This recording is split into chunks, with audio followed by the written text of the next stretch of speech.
I was looking forward to, because I'm part of eCar, and I think they had you scheduled for an event. Oh yeah, yeah. This was years ago. Oh, it's like a year and a half ago or so. Yeah. I can't remember what happened. It's like I just joined the group. Okay. So I'm like, I know the last name because very popular last name in the area, kind of. Maybe, you know, there's not a lot of us. There's not a lot of you. So then maybe I again, you know, having had Mark asked me to reach out to you. Okay. And then my cousin Ariane said, you know, you should have him on.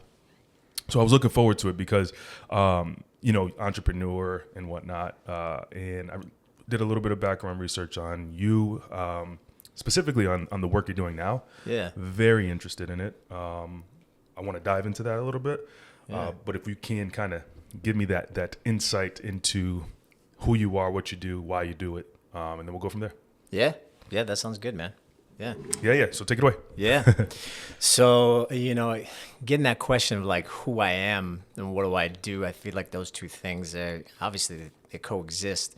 You know, who I am, like now I've really come to realize like I know what I'm here to do. Sure. Right. I know who I'm here to be. And that's been a journey. So for me, who I'm here to be now is to be a person that is inspiring other individuals to live a full life of purpose, because that's what I'm here to do. Yeah. And, you know, I've uncovered that through a multitude of challenges. Right. Really the challenges in my life have brought me here. So I'm a personal development coach. You know, some people call me a spiritual coach, personal development coach, whatever it is. I'm here to really help people, entrepreneurs in particular, because I've been an entrepreneur in my life, to work through mental and emotional blocks to get to their life of purpose. Sure. Right.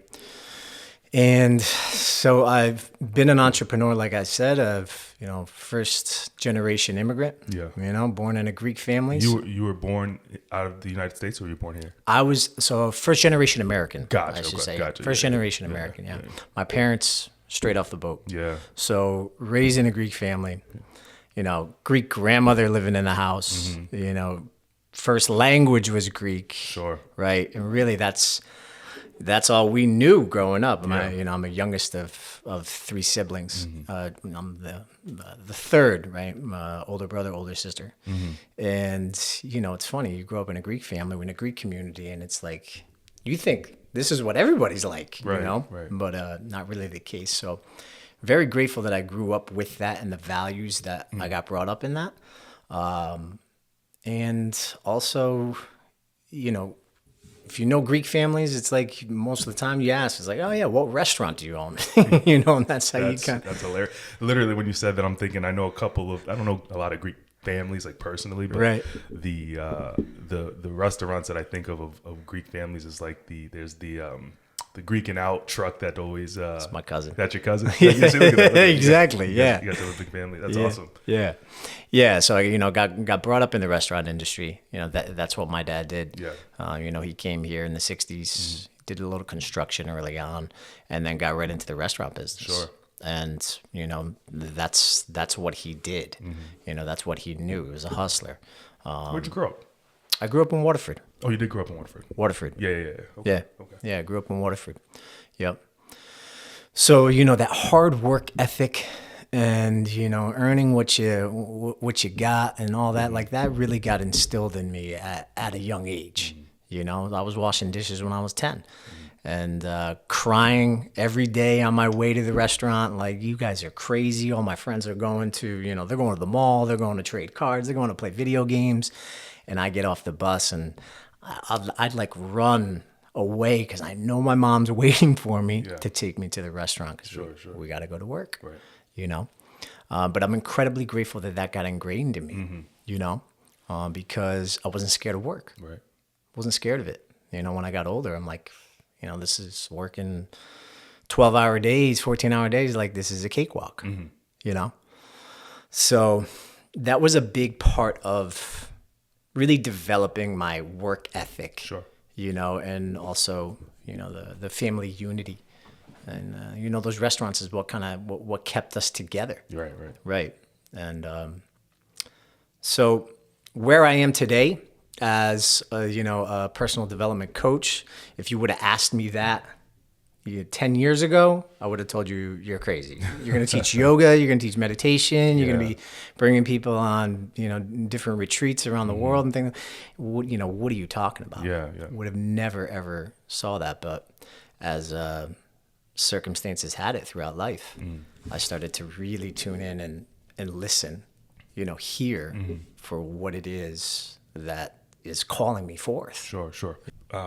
Was it pranayama? Is that how you pronounce it? Pranayama, yeah. Pranayama. Yeah. I was doing, I've never heard the word before. And haven't come across it. It's another word for breath work, correct? Essentially. In yoga?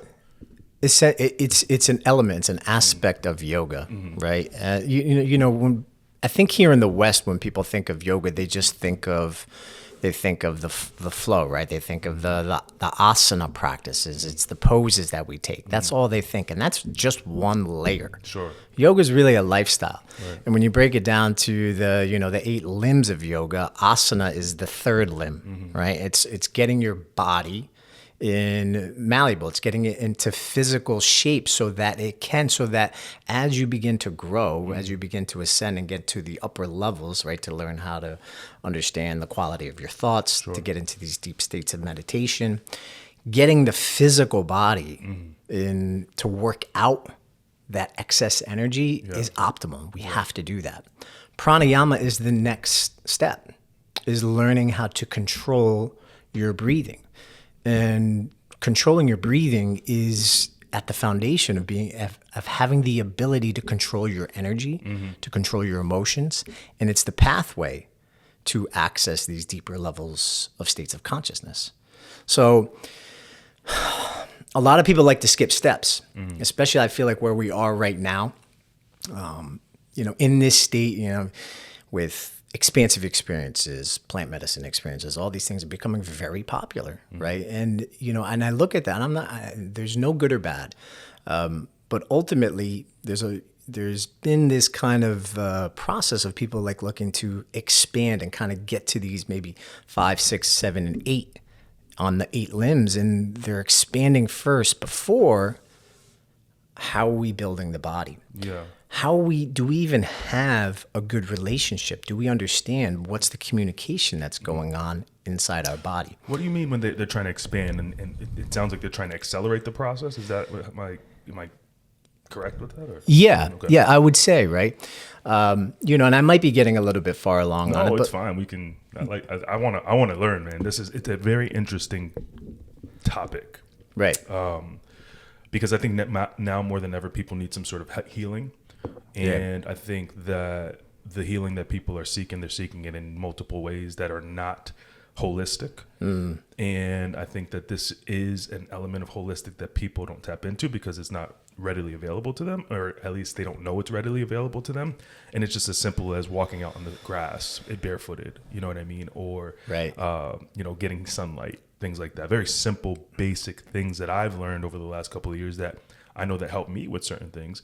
So that's why I really want to dive into it, because I think that this is going to be one of the most valuable episodes that I try to put out for people because of where we are from a mental state, like just even a mental state as a whole unit, people, America, you know what I mean? Global. Right. I think it's necessary. So I'm really interested in unpacking a lot of this as much as you can. 100%.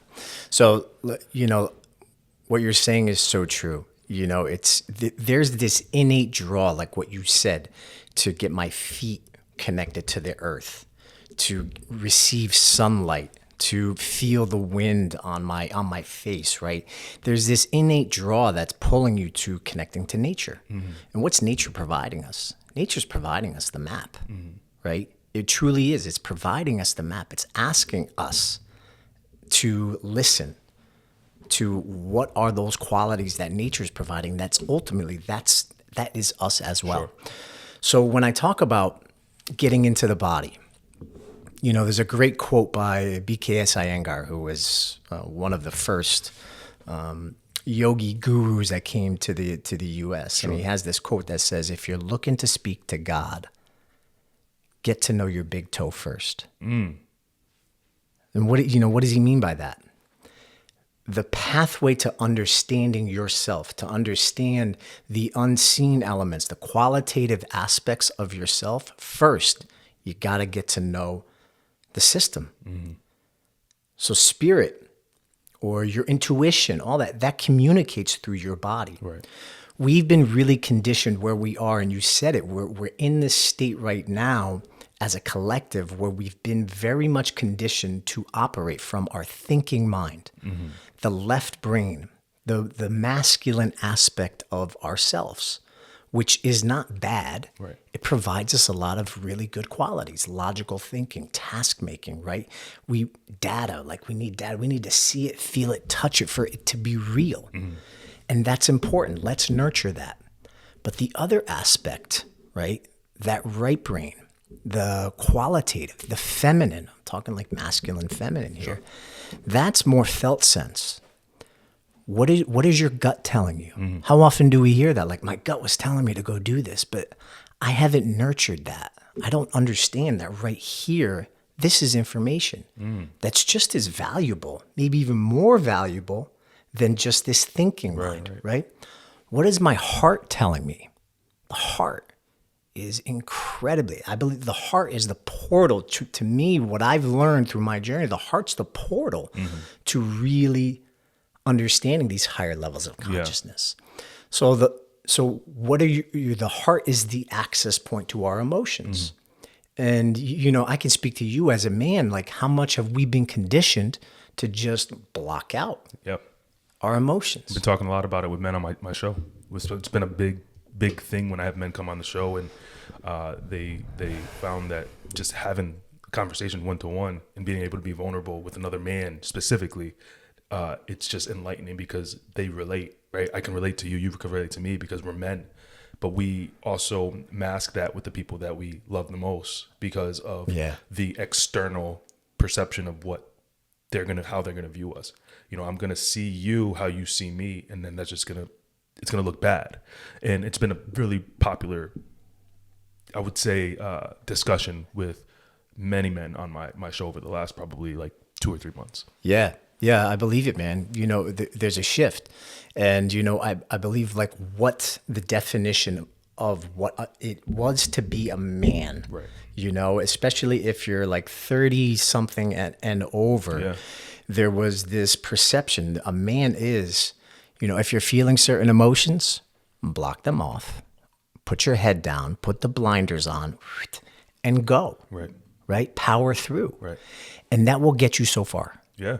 It will. It'll get you. It can get you really far. And what I found is it got me far, and it got me to this destination where I was like, "Holy shit! Yeah, I'm unfulfilled." Let's back up because I'm curious when you decided that, because it's a very niche work that you have to take into yourself. Some people go to church, right? Some people will find whatever religion that will be satisfying to them. Some people choose to work out. Some people cut things out of their life, alcohol, drugs, and there is a level of fulfillment that improves them, and they're able to progress. For you, what was that? Like, where were you? How long have you been working on yourself? Which I believe it's a consistent work, because things don't change the way we receive them, right? We still, there's, and again, in my opinion, I think that the noise is always going to be there. It's how you interpret the noise and how you react to the noise and respond, right? 100%. For you, when you think about where you were in your life to say, I need to make this change, what was that like? Yeah. So I'll go back there. What the tipping point was, and I'll share my journey. I'll share as much as I can. Sure. It was pain. It was pain and fear, which is often one of the biggest motivators. That fire under your ass, that fine is like, this is not working. Yeah. And so for me, I had that way of being that process, just bury your head down, go, right? So I had 2 pivotal moments in my late teens. One was, my father got sick when I was 17 years old. He had liver cancer. It was the first time anybody even close to me was sick. And here it was my father who I held up as like this individual that was just provided me this sense of power and all this encouragement, Mm-hmm. And he got sick when I was 17 years old. I had no idea how to process that. The only thing I knew was to block it out, I'd go to the gym and I was focusing on becoming the best baseball player I could be. Yeah. So boom, I'm dealing with that. And then my high school senior year of baseball, I'm really working on becoming like getting a scholarship and doing all these things. Well, I messed up. I got arrested and I got kicked off my high school baseball team. Boom. I mean, that was like, to me, when I go back to that time, and I've done a lot of work to heal that and process that, nonetheless, it was like, I can't do anything. What's going on? Dude, that's oh man, because I play baseball too.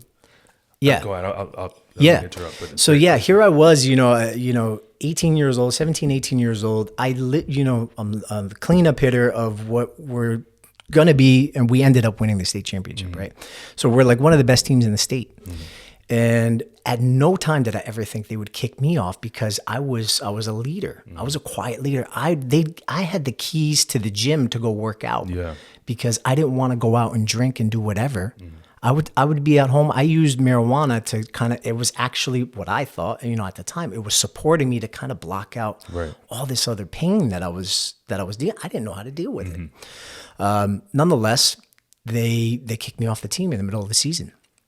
My team went on to win state championship. what year was this? 1998. Okay. It was the first state championship Waterford had won in like 10 years. And then, they went on to become like this powerhouse, right? So, and I share that because I carried all of that. And then my father passed when I was the second year in college. I went to Southern, and I had to come home. We had a restaurant to run. And I had to come, so I went to Southern so I could come home every weekend and work. He passed. And, all that pain, I think I'm processing it, but I'm not really processing it.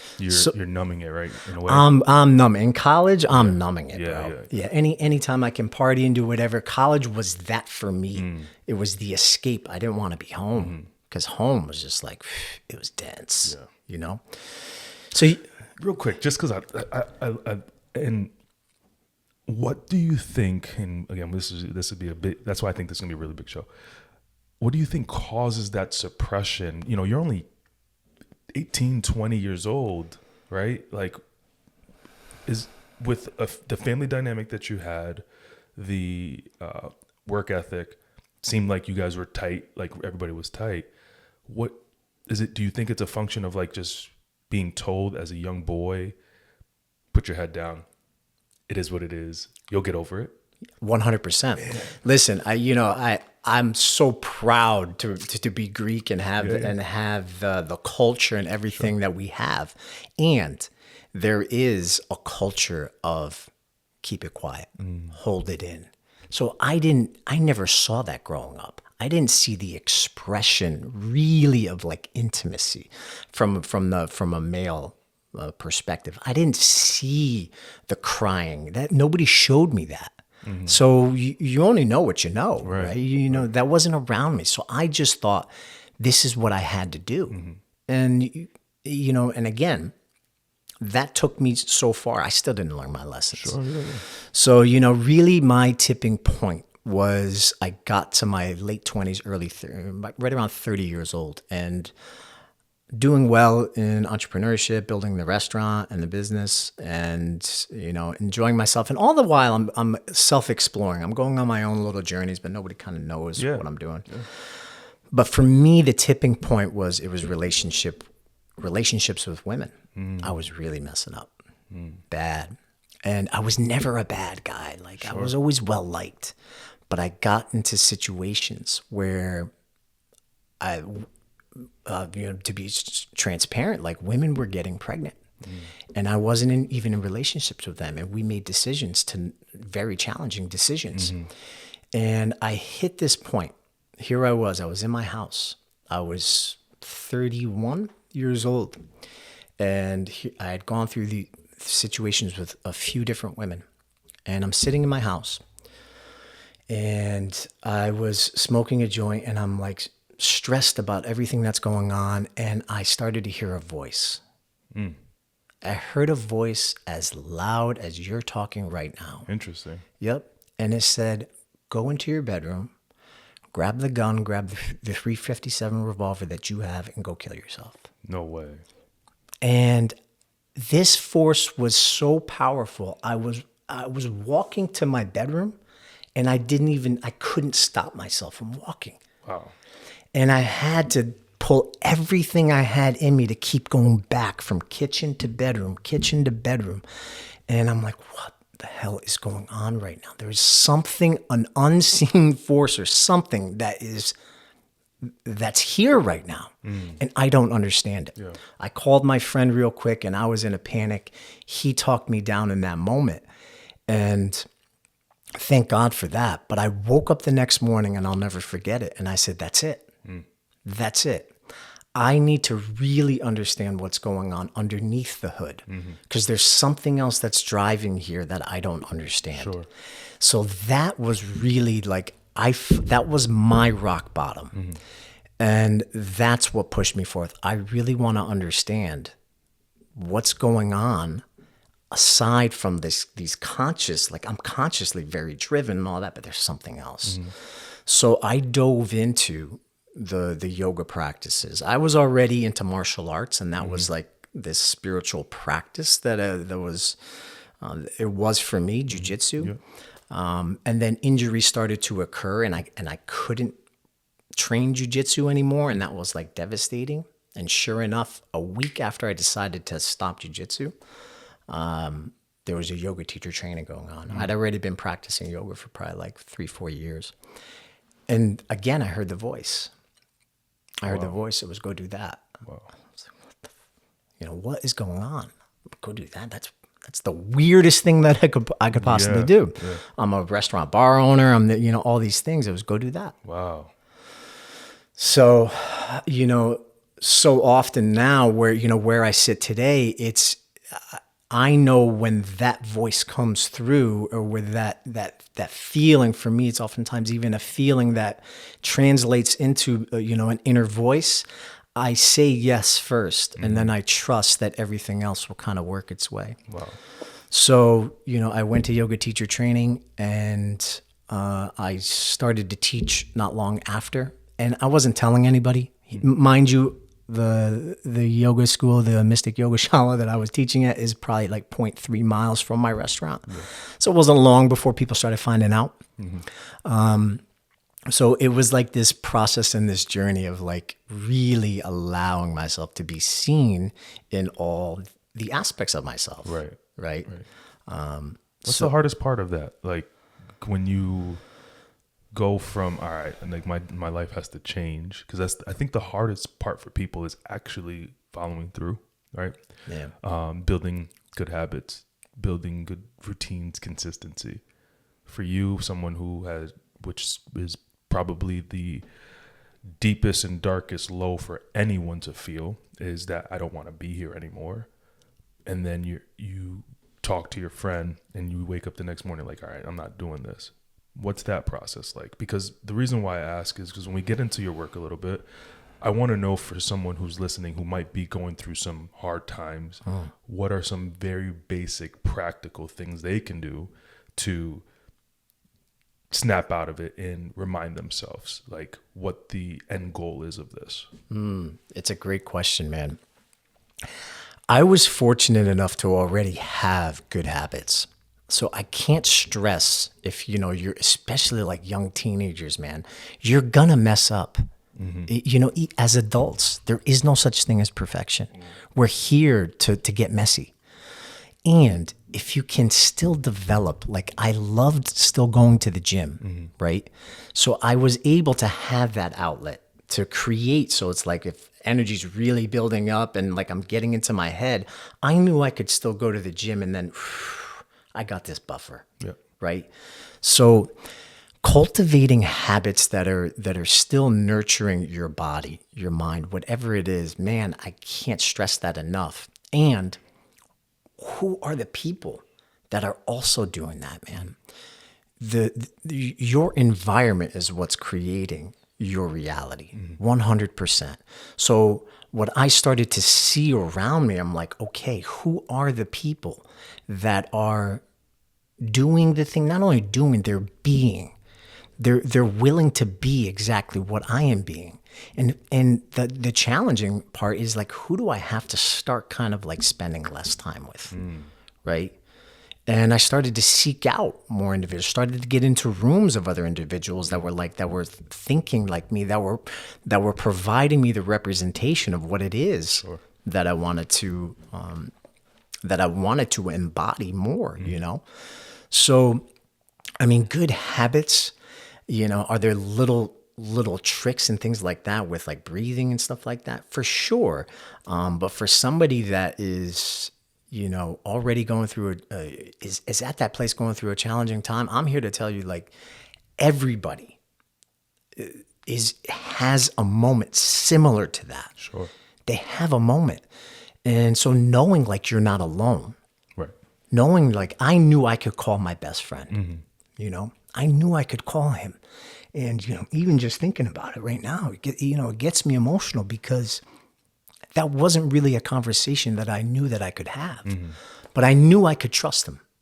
So, man, do you have one or two people that no matter what, you can rely on them and hit them up and just lay it out there? Yeah. Is invaluable, man. Yeah. It's invaluable. Yeah, that's deep, and it's interesting. And when I hear you make the baseball analogy, you know, I played college baseball too. I played at Mitchell, and I graduated in 2011. You know, a little bit younger than you are, but that was the death of self for me. You know, and I mean that in not in a dark way. But forever, I mean, I thought I was going to play professional baseball. You know what I mean? I thought get it. I was, you know, center fielder. I was fast. I could hit the ball, but I didn't work hard.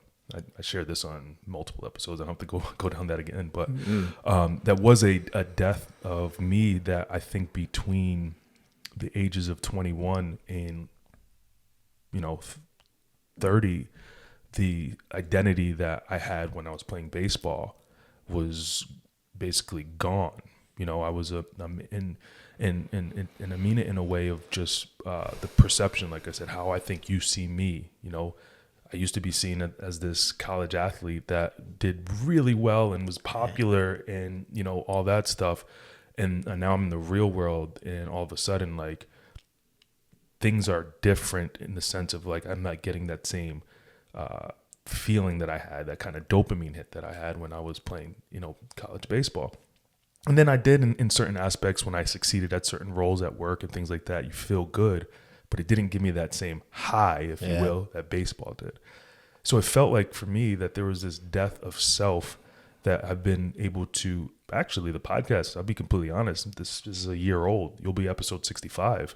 Like, the podcast has brought back to life that version of me, and I'm very thankful for it. So it's just an interesting thought on how we as people, especially so young in our adolescence, where we latch onto these ideas and identities of who we are, but ultimately we go through multiple phases of who we are.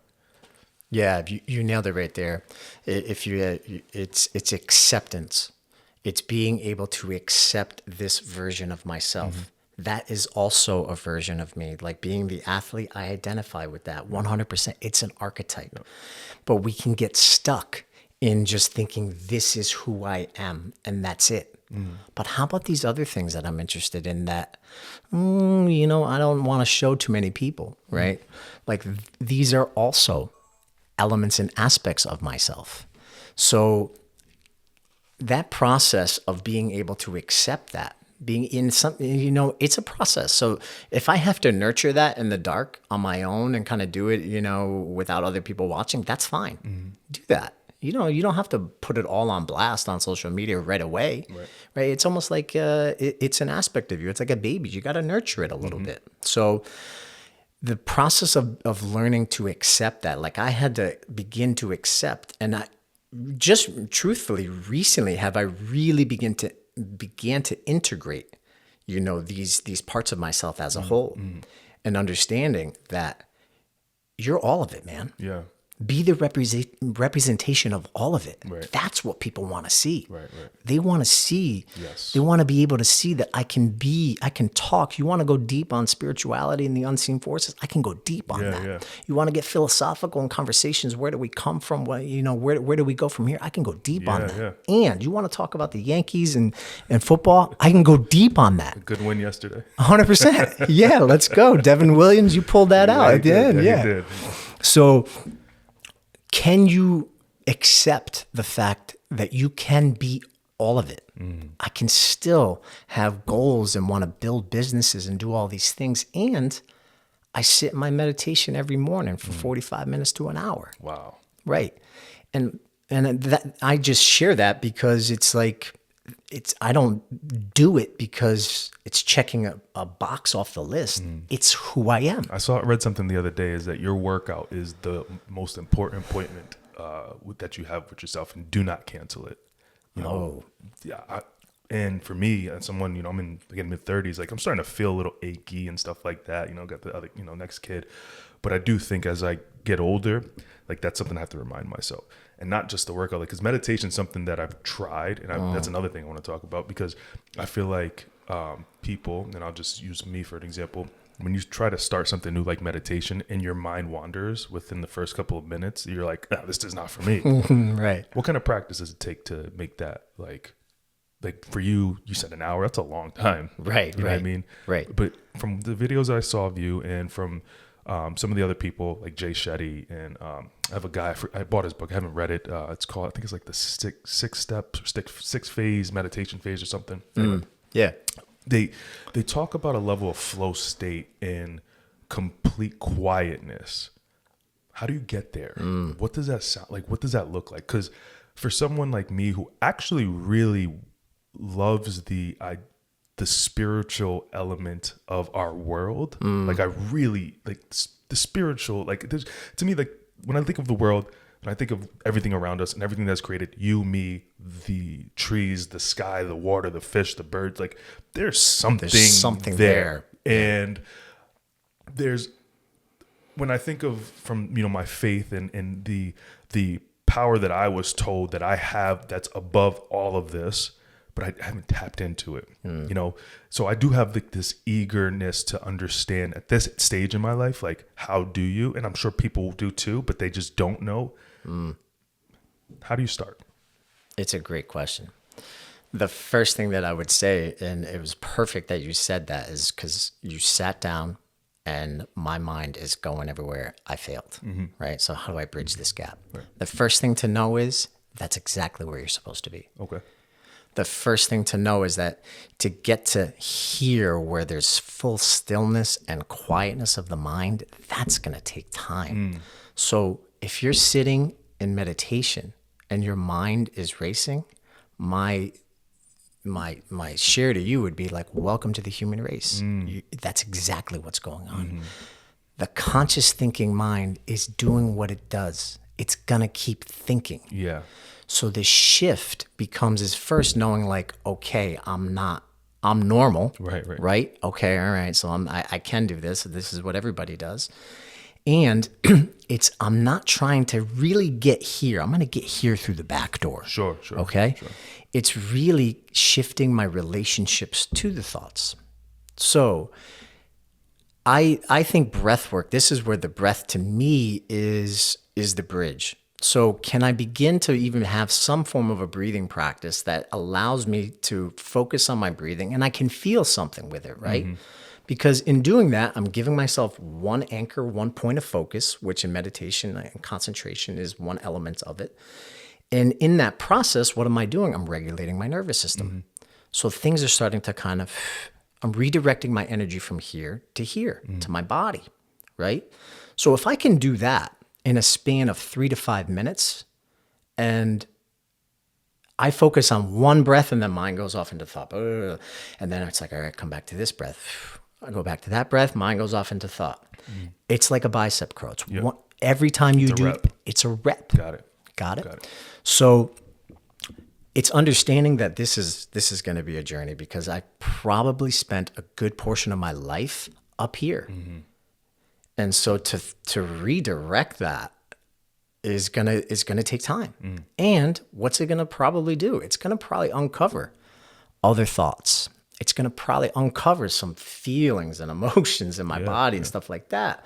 So, you know, being able to know that and take time and know, like, if I got 5 minutes in, and out of those 5 minutes, if 20 seconds I was able to focus on my breathing and to not be going into incessant thinking, man, that's a win. So with meditation, it's not prayer, right? It's not, and I'm asking because I just want to, like, I think that there's people that will, you know, I pray, right? You know, that's in my prayers and whatnot, but meditation is just, you're being still with yourself. Now, is there a setting that you should be in? Is there a, you know, can you do it lying down? Is there different ways that you can do it? And I'll give you an example. And I don't really know if this is meditation, but you know how, like, people will have a difficult time falling asleep at night, right? And I too have had this in the past, but recently, in the last probably year or so, whenever I'm in bed and my mind is racing, instead of getting really anxious that my mind's racing and I know I have to go to bed and I'm looking at the clock and is it 10, is it 11? Oh my God, it's 1, it's 2. Right. I just attach to my mind and let me go through the emotions of what's happening, what's going on, instead of running away from saying, oh, I got to get to sleep. How similar is that to the meditation, or is it kind of the binary option of meditation where, you know, instead of feeling anxious, I'm now like calm because I was letting myself go through that process of letting, you know, oh my God, I gotta sell this insurance policy tomorrow. Oh my God, I gotta meet this person. Oh, I got Johnny coming onto the podcast. You know, oh my God, it's 2:00 in the morning. Right. Ken's gonna wake up in three hours. You know, I'm gonna not only have 3 hours of sleep, and instead I'm like, all right, don't run away from it, just let it happen. Dude, yeah, 100%. I always liken it to, like, you know, there's all different kinds of analogies, right? You got the monkey mind or whatever, but I think of, like, all these thoughts that are coming through. It's like a bull, right? And you're a matador. And if you were to try to stand in front of the bull and create more resistance, right, you're going to lose that battle. And what's going to happen? The bull's going to push even more, right? But a good matador, what does he do? He's going to allow that bull to have all, let it come. Yeah. So let the thoughts come. And you practice becoming a curious observer of the thoughts. And in that process, thoughts and emotions, really, what do they manifest as energy, right? Energy wants to move. Yeah. When we stop the energy from moving, it creates more resistance. It creates more energy. It creates... That's a great analogy. It creates what we say today as, I am anxious, I have anxiety. And 90% of the people that come to me is like, I have anxiety, I've been prescribed this medication. And what I just see is, no, you simply have this operating system that has cultivated an ability to just stop this energy, to ignore it, to push it down. Well, I got news for you. That energy is not going anywhere. Right. It's building up. Anxiety is, more often than not, it's very valuable information. Your body's telling you, hey, look over here. Look over here because I want to go somewhere. Yeah. I'm trying to get released. So your process of allowing those thoughts to clear out, I do that every night. It's actually my evening meditation. It's not even a meditation. It's what I call a clearing. Allow the thoughts, the impressions of the day to run through. I'm a curious observer. Nice. And in that process, what you maybe even start to see, like, take a breath as, like, one thought goes out, and I envision it like clearing out from the top of my head. Yeah. Boom. What's the next one? And what I feel is I'll start to feel the physical body start to soften. It's like, That's amazing. Yeah, that's amazing. Because that's exactly what happens. Like, I feel myself, like, because I've heard of multiple different ways. Like, I will do that. I'll just take like a deep breath, exhale, and my wife will be like, what's going on? Why are you taking that deep breath? I'm like, no, I'm just like, this is me trying to, like, wind down at the end of the night. And that's, I would say, after like 5 minutes, I feel myself, like, just sinking. Correct. Correct. Wow. Yeah. So powerful. Yeah. And we already innately do these things. We've just forgotten. And I see that all the time. Like, when people come to work with me, like, I'm not here to really teach you anything. I'm here to be a curious observer. Yeah. I'm connecting to whatever I connect with, to be present with you, and I'm here to remind you of the things that you already know. What's amazing, sorry, I didn't mean to cut you off, but what's amazing about this too is that the most simple thing that we do on a daily basis is breathe, and it's just in and out, and it's shallow, and we don't give ourselves enough time to really intentionally breathe. Right. Wow. It's too easy. It's too simple. Yeah. It has to be more complicated than that. Yeah. But the reality is that I can tell a lot about a person by how they're breathing in the moment, right? It gives a lot of information. So if you have, especially for guys, we might have a challenging time. If I were to ask them, what's the emotion that you're feeling right now? It's like, I don't know. I feel good. You hear that. It's like, oh, is that really an emotion? It's like, probably not. But how are you breathing right now? I don't know. It's kind of like, well, place your hands right here. Like, as you're breathing in, is your top hand moving? Is your bottom hand moving? It's like, all right, that top hand's moving. Okay. That's not good or bad. It's information. If you're breathing up here, you're signaling more of a sympathetic state. It's just how we're built. Fight or flight. If you're breathing down here, there's a bit more chance that you're hitting a parasympathetic state. Rest and digest. So now you know that. So now maybe I can tune into my breathing and see if I'm sitting and resting and I'm, right, like, what's the quality of my breath? Is it rapid? Is it smooth? Is it long? That's information. So you can start tuning into your breathing that can give you information that I might not be able to paint the picture or pinpoint the emotion. Sure. But I'm starting to kind of like dig my way to understanding the emotion by following the breath, right? And that can also take to the next step is like, what am I experiencing in my body right now? Right. So like in this moment, instead of like, what's the emotion I'm feeling? I just experienced this, whatever it might be. Well, what are you feeling in your body right now? I don't know. What do you mean? Well, like, tune in, close your eyes, breathe. Like, what do you feel? Is it a sensation? Like anywhere? It can be weird. It's in my fingers. It's in my legs. It's right here. What are you experiencing? It's almost like, it's kind of like, I'm experiencing anger and I'm feeling kind of like something up here. Good, right? This is emotional intelligence. You're starting to get in touch with the information that your body's giving you. That's ultimately what all this is leading to, kind of where I started from is like, we've disconnected from this. Yeah. This is what is the pathway to unlocking our gifts. This is the pathway to our magic and to be able to live that life of purpose. It's tuning into this. And when I say this, I'm not bypassing the thinking mind. It has its benefits, but I go here into the intuitive mind. Sure. Right? It's really kind of like an antenna. To me, it's a connection to the unified field. Yeah, for sure. Right? For sure. If you ever listen to any of Rick Rubin's work and the creative process, they oftentimes, what do they say? I don't know where that came from. I don't know where that came from. It came from somewhere else.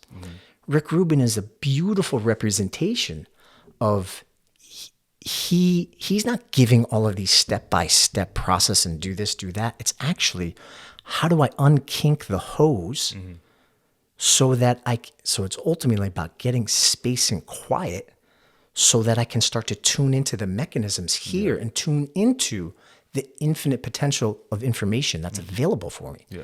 What I love about that too, as you're saying all this, I'm thinking about as anybody who is, whatever hard time that they're having and they are trying to do something different, you teach them just to identify something in them. And I was going to ask before you had said that was like, how does someone who doesn't even know what they're feeling, like at a emotional level, identify a feeling? But you said, listen, if it's something in your hand, if it's something in your feet, it just helps them kind of maybe take the mind off of something, whatever they're going through.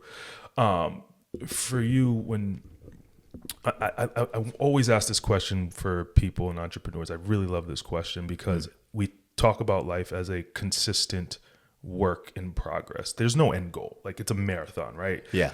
At the end of the day, when it's all said and done, that's still not the finish line. You know what I mean? And I understand life to be that.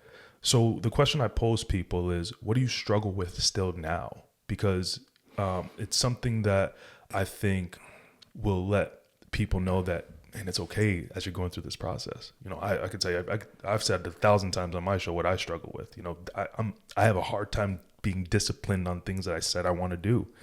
The most disciplined I've been in my life is this show, and that's what I've been able to tap into. I've been able to really put the priority into this show because it's my baby, it's passion. I didn't think it was going to be this, but it's become that. I feel that.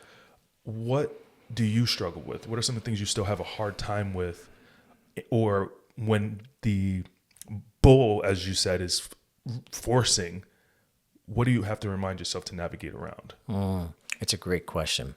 There's a few things that come to mind. One is like super tangible, and I think many people can probably relate to. One is the abundance of information that is constantly at my fingertips, and understanding that this is hitting the hard drive, and it's like it can just take over things. I don't care how far along you are on your meditation, spiritual journey, all that stuff. If you don't put some hard boundaries around how much information, what information I am getting, you are gonna have it. The energies you're just gonna continuously get bogged down. Funny you say that, because the reason why I say that it's only been within this like last year or so is because between 2020 and 2024, I mean, I was all over the place with information and this and that. I mean, who wasn't, you know? And so, and I've had to take a step back and look at it from a different lens of like, what actually matters? What can control? You know what I mean? What, you know, if I'm focusing on all this stuff that I can't control, who's elected, this sickness, that politician, this business, whatever, the stock market, whatever it is, if I'm focusing on that ultimately I can only control very, very, if not anything to that, I'm gonna lose my head, and that's exactly what happened. Like, I really lost my mind. Not crazy. Like, I just was like all over the place, and like I would walk into the room like, did you see what this person said? And it's just like I had to have this moment of like, all right, what does that matter? Yeah, you nailed it. I say that oftentimes as well, and I say with myself and clients, what can I control? What do I have resource over? And it always only comes back to this. I have control over how I respond to everything. I don't have control over anything anybody else does, says, or imposes on me. I don't have control. The only thing I have control of is my emotions, my management of my energy, and how I react and respond on a day-to-day basis. So, I love the fact that you said that, because it's like, you have to continuously kind of come back to that home base. All right, what can I control here? Shit, I can't control anything that's really going on in politics right now. So how much time and energy am I going to give to that? Right? So the other, you had asked, what are the challenges? The other thing that I find is that there is this, oftentimes there's a perception that maybe the farther along you go on your journey, that all of a sudden you have things kind of figured out. And like, you have to be all of a sudden this representation of maybe somebody that's really upholding high standards. And part of that is true.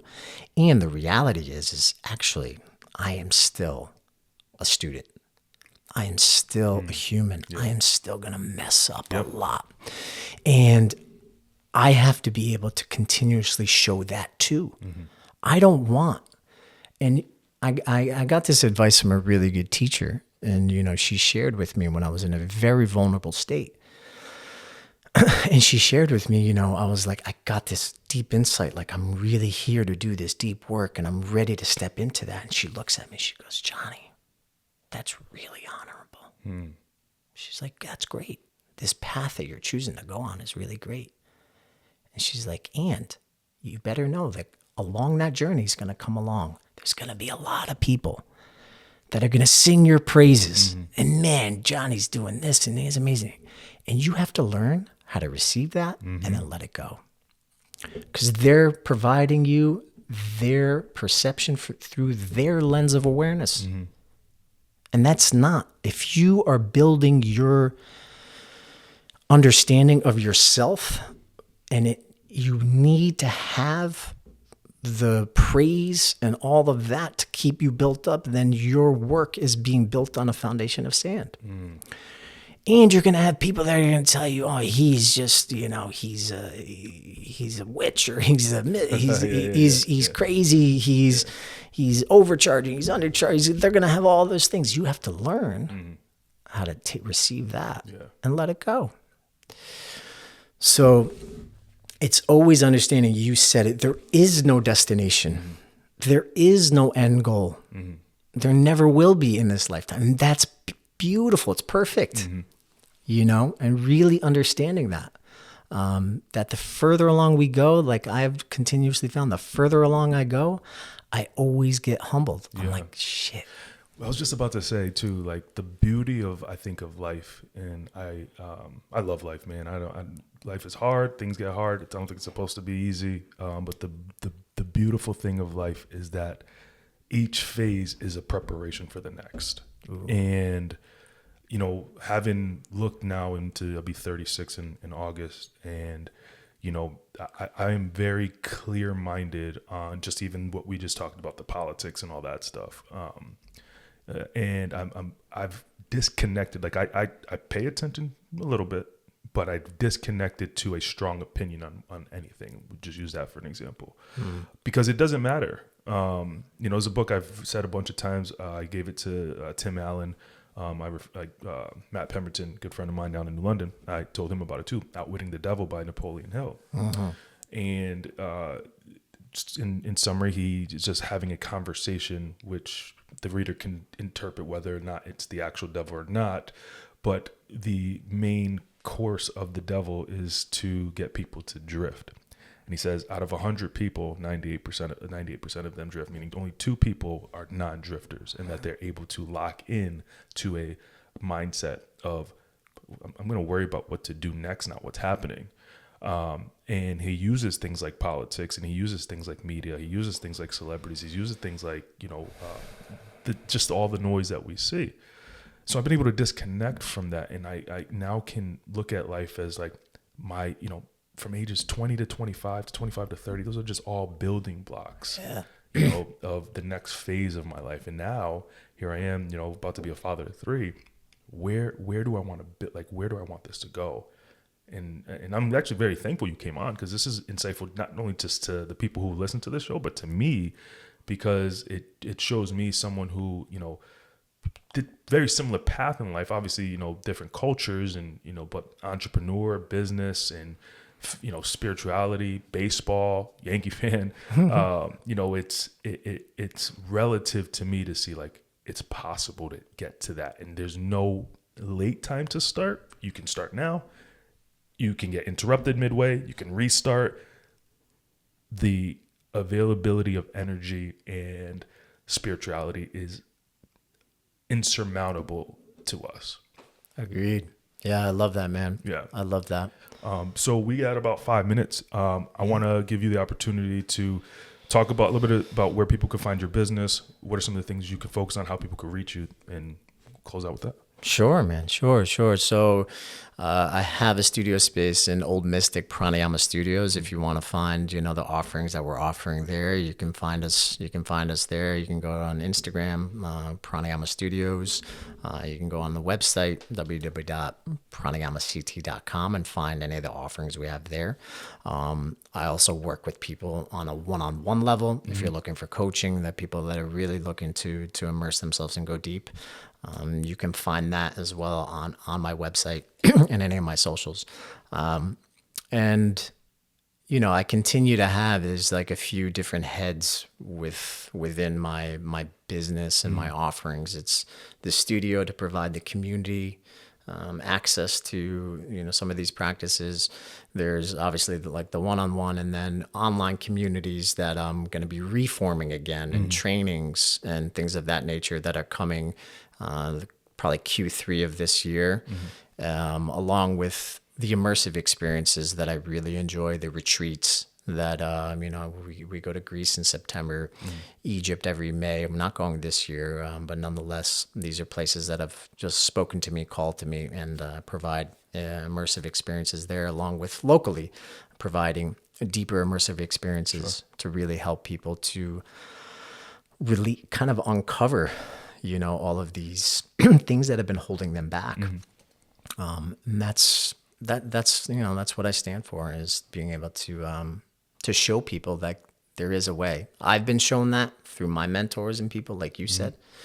And that's what it's all about. It's like seeing those people show me what's possible is like, oh man, that's the gift. So if I can somehow provide that in some way, shape, or form, and oftentimes it might be just 5-minute conversation. Right. You don't have to hire me. Right. Awesome. Right. My job here incarnated on this earth, job is done right there. Yeah. Yeah. Love it, man. This was, I think it was a masterclass, a little bit, like in, short form masterclass for people. I think that what you're doing is valuable. And big kudos to you and your journey, everything that you've done. I'm going to tap into a little breathwork myself, knowing now the parallels and what I deal with at night and whatnot. So Johnny Longinidis, really appreciate it. Hopefully can have you back down on the show down the road. I'd love to, man. Appreciate it, man. Thank you, man. Take care. Yeah.